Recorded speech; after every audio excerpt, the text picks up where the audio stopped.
is that never ever give up on your dua. So one thing about dua, which is sometimes very difficult for us, is that when we make dua, we want a specific timeline for the response.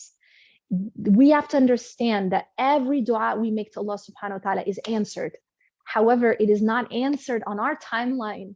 It is answered on Allah's timeline, and we have to submit to that. Okay.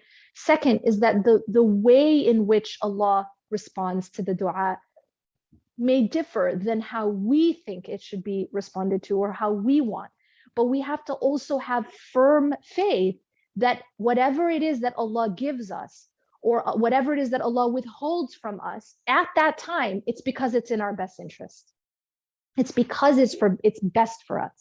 So the first thing I would say is timeline, right? It's divine timeline, not my timeline. It's the timeline of Allah, and that Allah subhanahu wa ta'ala answers every dua, but on his timeline, not my timeline.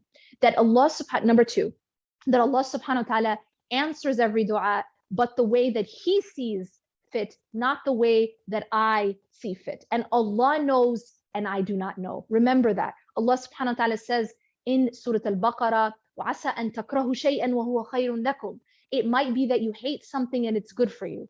وَعَسَىٰ أَن تُحِبُّ شَيْئًا وَهُوَ شَرٌ لَكُمْ. And it might be that you love something and it is bad for you. وَاللَّهُ يَعْلَمُ وَأَنْتُمْ لَا تَعْلَمُونَ. And Allah knows and you do not know. I'll say this.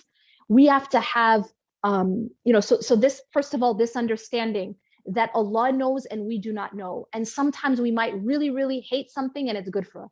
And it might be that we really want something badly and it is not good for us, or it is not good for us at that time.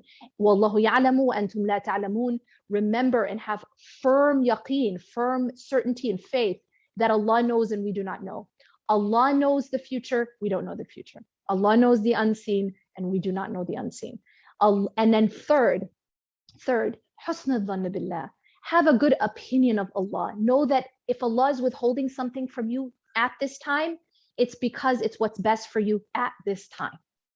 And if Allah is going to give you something, he's going to give it to you at the time and in the way that is also best for you. So have a good opinion of Allah subhanahu wa ta'ala. Do not fall into despair.